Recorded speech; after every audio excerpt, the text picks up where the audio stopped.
But for this morning sunlight viewing, it's best to not wear sunglasses. That's right, to not wear sunglasses, at least for this morning sunlight viewing. It is absolutely fine to wear eyeglasses or contact lenses, so-called corrective lenses. In fact, those will serve you well in this practice or this tool because they will focus the light onto your neural retina and onto those melanopsin intrinsically photosensitive ganglion cells. If your eyeglasses or contact lenses have UV protection, that's okay. There's so many different wavelengths of light coming from the sun, and they are bright enough that they will trigger the mechanisms that you want triggered at this early time of day. So try and get outside, ideally within the first 5 minutes of waking, or maybe it's 15 minutes, but certainly within the first hour after waking. I want to share with you 3 critical things about this tool of morning sunlight viewing. First of all, this is not some woo biology thing.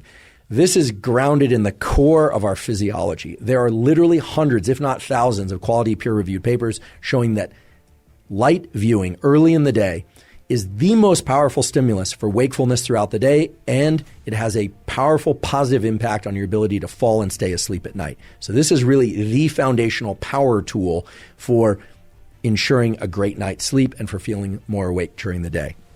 Second of all, if you wake up before the sun is out, you can and probably should flip on artificial lights in your internal home environment or apartment or wherever you happen to live if your goal is to be awake. Right? If you wake up at 4 a.m. and you need to be awake, well then turn on artificial lights. So what I'm about to describe are ways to leverage caffeine use to optimize sleep and wakefulness if you are comfortable with caffeine, if you like caffeine. I happen to love caffeine. I like it in the form of coffee or espresso or yerba mate tea, in particular non-smoked varieties of yerba mate teas. Non-smoked because the smoked varieties seem to carry some carcinogenic, some cancer-causing risk. There's increasing data on that. So non-smoked varieties of yerba mate. So caffeine is something that a lot of people consume early in the day. How much depends on your tolerance, and there's a lot of individual variability here. Again, caffeine is a adenosine antagonist, or effectively works as a adenosine antagonist and limits sleepiness.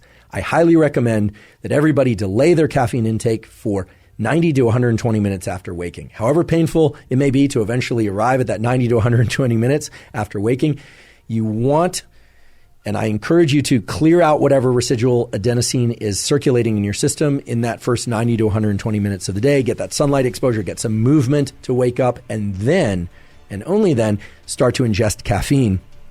Because what you'll do if you delay caffeine intake until 90 to 120 minutes after waking is you will avoid this so-called afternoon crash.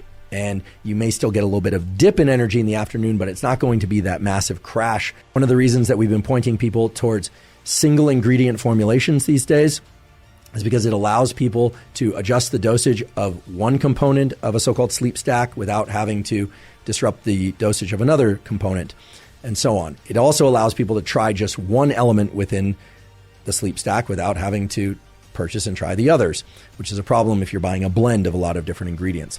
So 145 milligrams of magnesium threonate, 50 milligrams of apigenin, and again, you could just take the apigenin on its own, and 100 to 400 milligrams of theanine, taken again alone or in combination with the other supplements mentioned in this stack. Many people find allows them to get really drowsy and fall asleep, sleep really deeply, and they feel much more refreshed the next day, and they don't have a grogginess to them. Now, a couple of notes about these different supplements.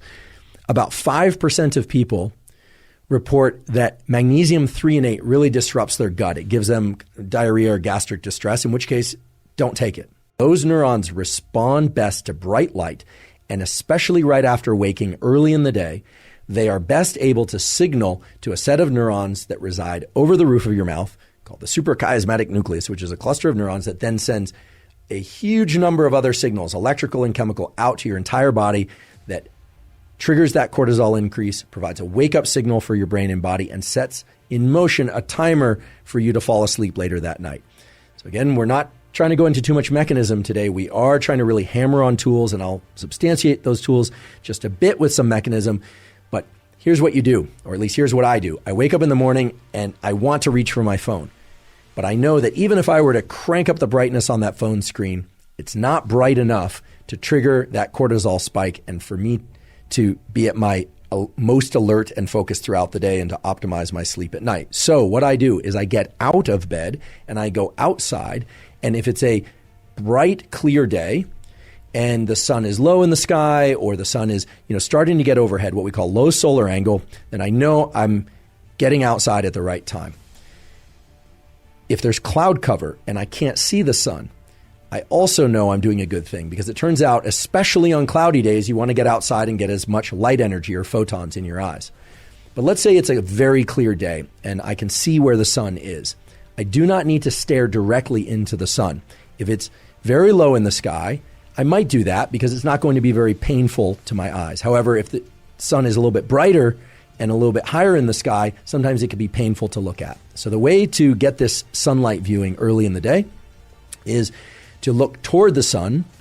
If it's too bright to look at directly, well, then don't do that. You just look toward it, but not directly at it. Why do I offer this as a tool? Well, this is an immensely powerful tool if, for instance, you're headed to a time zone where you need to go to bed earlier and wake up earlier once you arrive in that time zone. What it means is in the day or two before you leave, you can force yourself to exercise, drink caffeine, maybe even to eat a meal early in the morning, or maybe you still fast early in the morning, and that's really up to you.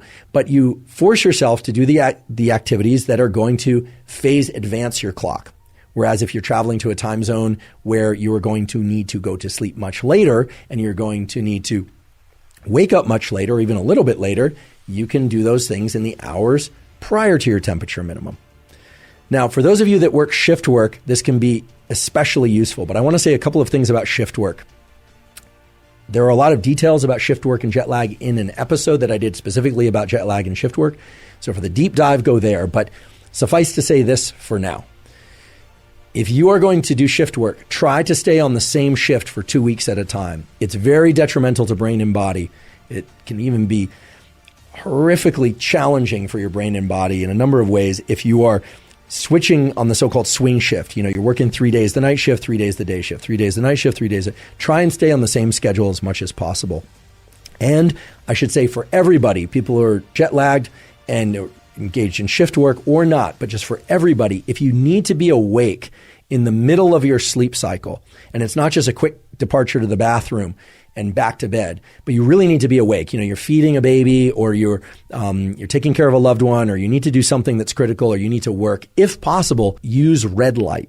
Okay. Now, for shift workers who really are trying to stay awake all night and sleep all day, this is not going to be ideal. But for people that, for instance, need to stay up really late one night, or wake up especially early, like 3 a.m. to prepare for an exam that you're just not ready for, or to head to the airport, etc., using red light has been shown to allow people to be awake enough that, and obviously see what they need to see in order to perform their activity safely, but it does not seem to disrupt the cortisol rhythm that is the healthy, normal cortisol rhythm.